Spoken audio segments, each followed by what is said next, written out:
नगर फेरी रघुवीर दुहाई, तब प्रभु सीता बोली पठाई, यह सपना मैं कहूँ पुकारी, होई सत्य गए दिन चार। दर्शकों नमस्कार, दिल दिल्ली देश में आपका स्वागत है। मैं हूं सुधीर राघव और आप देख रहे हैं कार्यक्रम RNA रियल न्यूज एनालिसिस। बहुत ही प्रसिद्ध प्रसंग है कि अशोक वाटिका में सीता जी को त्रिजटा ने अपना सपना सुनाया और यह सपना थोड़ी ही देर में सच साबित हो गया। गोस्वामी तुलसीदास ने रामचरितमानस में इस सपने का 4 चौपाइयों में बड़ा ही प्यारा वर्णन किया है, बहुत ही सुंदर वर्णन किया है। इसमें त्रिजटा के मुख से उन्होंने इस पूरे सपने को कहलवाया है और ये भी कहलवाया है कि यह सपना मैं कहूँ पुकारी, होई सत्य गए दिन चारी। तो जिज्ञासा पैदा होती है कि ऐसे कौन से सपने आखिर जो देखते ही सच साबित हो जाते हैं।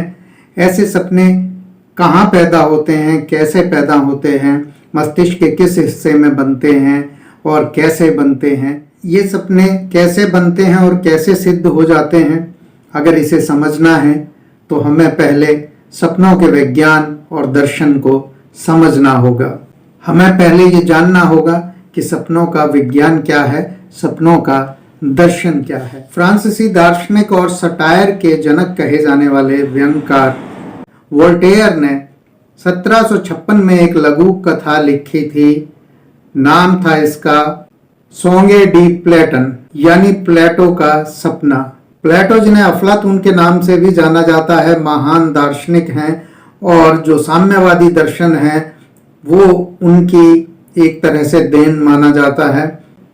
उनके शिष्य अरस्तु ने डेमोक्रेसी और लोकतंत्र का दर्शन दिया था।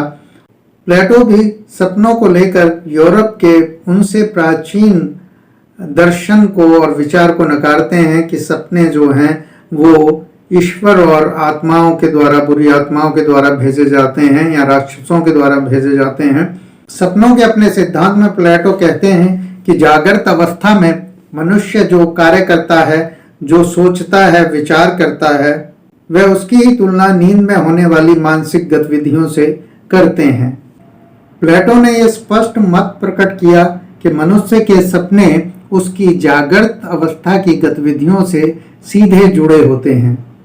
वह कहते हैं कि हिंसक और बुरे सपने तभी आते हैं जब वो हिंसक और बुरे विचारों को ढो रहे होते हैं। वे पूरी दृढ़ता से ये बात कहते हैं कि सपने देखना मनुष्य का एकल कार्य है, ना कि किसी ईश्वर और आत्मा की ओर से ये सपने मनुष्य को दिखाए जाते हैं या उसके जहन में आते हैं। मनुष्य के सपने बनने में ईश्वर या बाहरी आत्मा जैसा कोई योगदान नहीं होता है। और वो एक और बात कहते हैं जो बड़ी ही प्रसिद्ध उनकी एक बात है कि सपने देखना जिगर का काम है, जिसकी की आलोचना होती है कि सपने जिगर में नहीं बनते क्योंकि ये वैज्ञानिक नहीं है। ये तथ्य है, सपने जो है मन देखता है, जहन देखता है। तो लेकिन प्लेटो कहते हैं कि सपने देखना जिगर का। इसमें एक और कहावत जो हिंदी की कहावत है, अगर हम इसे एक रूपक के तौर पर लेते हैं, मेटाफर के तौर पर लेते हैं, तो ये ज्यादा स्पष्ट होती है और उस कहावत के बहुत नजदीक आती है। जैसे कि कहावत है कि जैसा खाओ अन्न वैसा बने मन। ये बात प्लेटो की इस बात के बहुत करीब है, क्योंकि आप जो भी खाते हैं उसके सारे पोषक तत्वों की जो प्रोसेसिंग है वो लीवर में ही होती है, वो जिगर में ही होती है। और अगर अन्न का मन से संबंध है तो प्लेटो उतने गलत भी नहीं है, वैज्ञानिक रूप से भी उतने गलत नहीं है जितने माने जाते हैं। अब हम लौट के आते हैं अपने सवाल पर कि कौन से सपने सच होते हैं और वो सपने कहाँ से आते हैं, किसकी प्रेरणा से आते हैं, कैसे देखे जाते हैं। तो इसे विस्तार से समझने के लिए आप हमारा पिछला वीडियो किस लोक से आते हैं सपने, ये अवश्य देखें अगर आपने अभी तक नहीं देखा है, ताकि आपको बात आसानी से समझ में आ जाए। और उसमें इसे बहुत विस्तार से समझाया गया है। अब उस पर मैं संक्षेप से बात करूंगा कि सपने कैसे बनते हैं और इनका विज्ञान क्या है। मनुष्य के मस्तिष्क में 86 अरब न्यूरॉन हैं, जिनका काम शरीर को आने वाली ज्ञानेंद्रियों से आने वाली हर सूचनाओं का संयोजन करना और उन पर प्रतिक्रियाएं देना या उन्हें सहेजना, इन सब सूचनाओं को सहेजने के लिए एक विशेष चार्ज है, पोटेंशियल है, जो 20 मिली वोल्ट का है हर सूचना के लिए। और इसी चार्ज के जरिए हमारा मस्तिष्क सारी सूचनाओं को लेता है और अपनी सूचनाओं को भेजता है इसी पोटेंशियल के जरिए। और ये पोटेंशियल होता है सोडियम आयन में, और वहाँ से बात शुरू होती है जो पोटेशियम आयन में ट्रांसफ़र होता है, और उसके बाद वो कैल्शियम आयन में ट्रांसफ़र होता है जब उसे कार्य में बदलना होता है, मांसपेशियों तक पहुँचाना होता है। अब हम बात करते हैं कि सपने कैसे बनते हैं, मगर इससे पहले हम चर्चा कर लेते हैं, हम समझ लेते हैं अपने मूल प्रश्न को कि जो सपना त्रिजटा ने सीता जी को सुनाया वह कैसे सच हुआ। तुलसीदास जी के शब्दों में त्रिजटा कहती हैं कि सपने बानर लंका जारी, जात धान सेना सब मारी।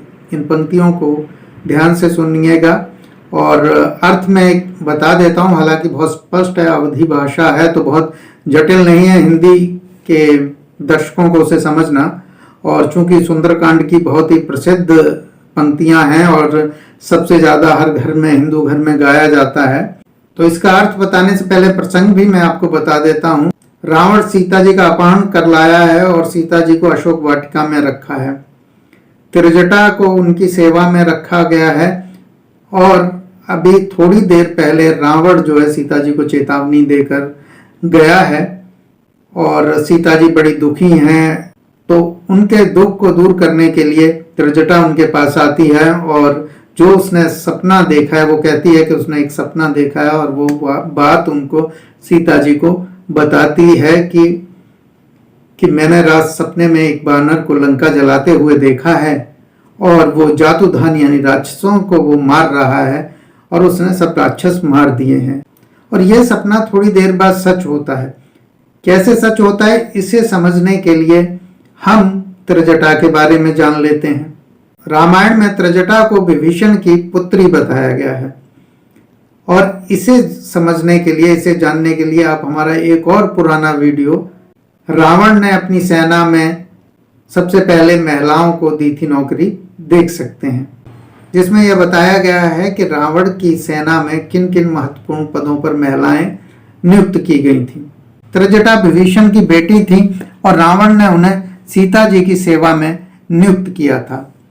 और हमें यह भी नहीं भूलना चाहिए कि इससे थोड़ी देर पहले ही सुंदरकांड में यह भी बताया गया है कि हनुमान जी जब लंका में प्रवेश करते हैं तो वो विभीषण से मिलते हैं। तो विभीषण से जो मुलाकात है, हालांकि उसमें ये बताया गया है कि वो भी राम के भक्त हैं और विभीषण उनका बहुत स्वागत करते हैं। वो विप्र रूप धारण करके जाते हैं, लेकिन विभीषण उन्हें पहचान लेते हैं कि मेरे मन में बहुत प्रीत जग रही है, अब सही बताइए कौन है। तो वो बताते हैं कि मैं राम का दूत हूँ। और इसके बाद वो उन्हें अशोक वाटिका का रास्ता बताते हैं। और विभीषण की भूमिका को जानने से पहले हम लंका के हालात पर भी चर्चा कर लेते हैं। हनुमान जी के आने से पहले, लंका में प्रवेश करने से पहले वहाँ का माहौल क्या है? रावण सीता जी का हरण करके लाया है, क्या कोई लंका में इस बात से खुश है? जब भी यह प्रसंग रावण के सामने जाता है तो हर कोई, चाहे वो मंदोदरी है, चाहे वो विभीषण है या उसके और भी मंत्री हैं, जैसे मालवंत सयाने एक मंत्री थे, वो सभी ये सलाह देते हैं रावण को कि सीता जी को लौटा दीजिए। मंदोदरी का ये सलाह देना इसलिए भी महत्वपूर्ण हो जाता है कि वो रावण की पत्नी है और कोई भी स्त्री ये नहीं चाहती कि उसके पति के जीवन में कोई और स्त्री के प्रति उसका मोह हो, आकर्षण हो।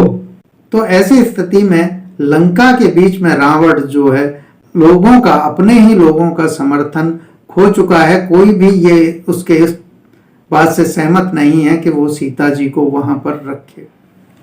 दूसरी ओर राम एक महान शूरवीर, मर्यादा के अनुरूप आचरण करने वाले महान शासक ही नहीं हैं, बल्कि एक महान कूटनीतिज्ञ भी हैं। जब उन्हें घायल जटायु से ये पता चलता है कि सीता का हरण करके दक्षिण दिशा में लंकापति रावण ले गया है, तो वे अपने भाई लक्ष्मण के साथ रावण के कुल के सबसे वरिष्ठ सदस्य मुनि अगस्त से उनके आश्रम में जाकर मिलते हैं। मुनि अगस्त जब राम से रावण के कृत्य को जानते हैं तो वो अवश्य ही उसे गलत मानते हैं। रामायण के आरण्यक कांड में मुनि अगस्त्य और राम की इस भेंट का वर्णन विस्तार से बताया गया है। मुनि अगस्त्य राम को दिव्य वैष्णव धनुष देते हैं, कभी ना खाली होने वाला तूणीर यानी तरकश देते हैं जिसमें तीक्ष्ण बाण है, महाखड्ग देते हैं, अमोघ कवच देते हैं और समुद्र पर पुल बनाने के लिए विखंडन विधि के बारे में भी बताते हैं कि भी जानकारी वो राम को देते हैं। अगस्त्य मुनि ऋषि पुलस्त्य के बड़े पुत्र थे और रावण के पिता विशर्वा के बड़े भाई थे। तो राम से उनकी भेंट लंका के माहौल को राम के अनुरूप कर देती है।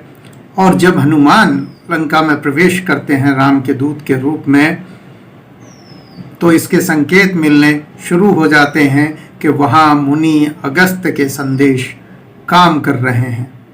सबसे पहला संकेत तो तब मिलता है जब लंकनी हनुमान जी को प्रवेश से रोकती है कोई सामान्य घुसपैठिया समझकर, और जब उसे घूंसा पड़ता है तो वो समझ जाती है कि ये वही हैं जिनके लिए संदेश आया हुआ है।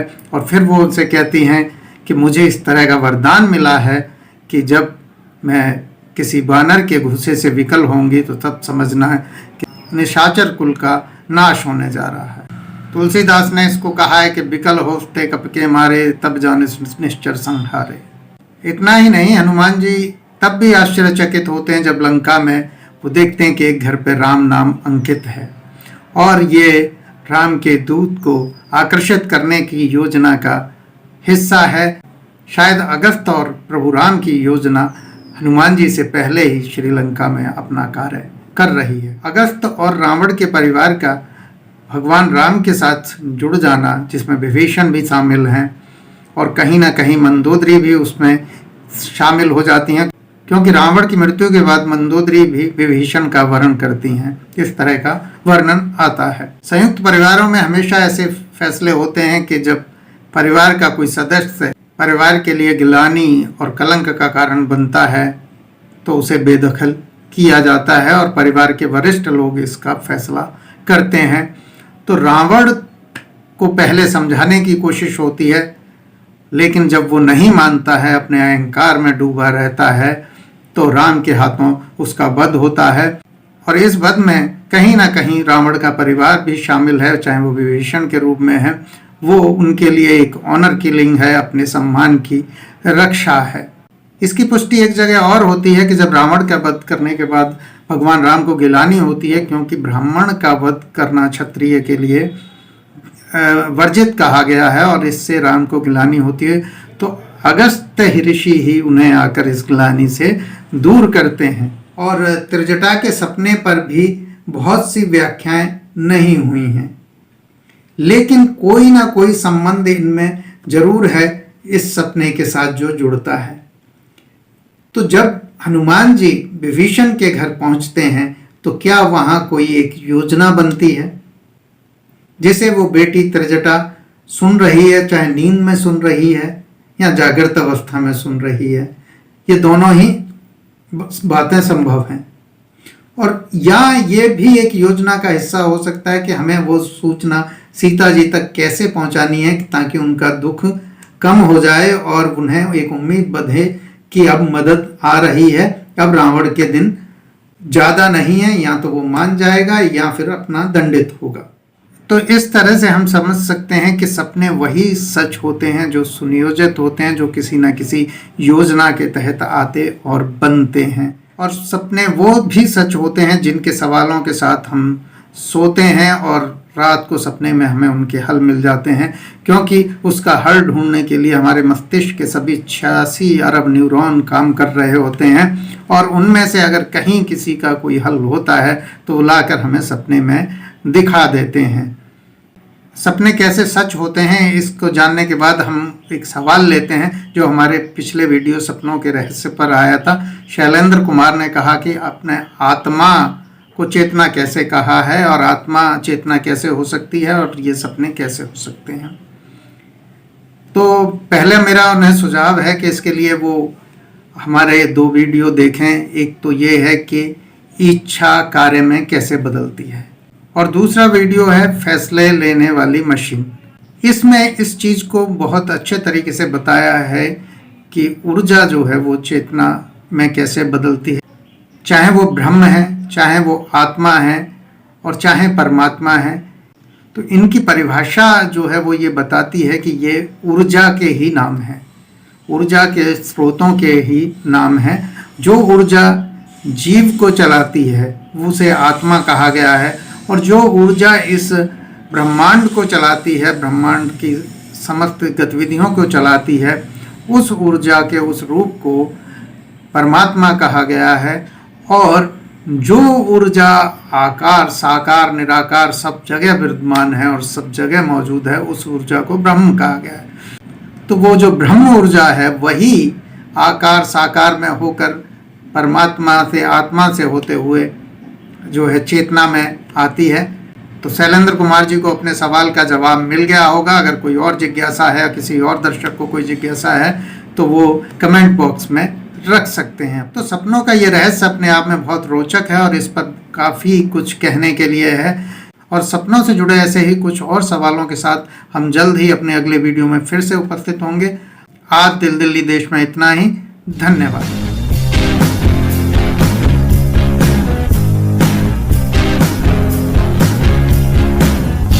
कृष्ण भी अर्जुन को आत्मा के बारे में कृष्ण समझा रहे हैं, तब भी ये स्पष्ट हो रहा है कि आत्मा ऊर्जा ही है। अगर हम आत्मा शब्द का ट्रांसलेशन, अनुवाद जो है सोल की जगह, अंग्रेजी की जगह अगर एनर्जी में कर लें, तो हमें ये सारी चीजें, हमारे उपनिषद, हमारे वेद और हमारे गीता का ज्ञान और भी अच्छे तरीके से समझ में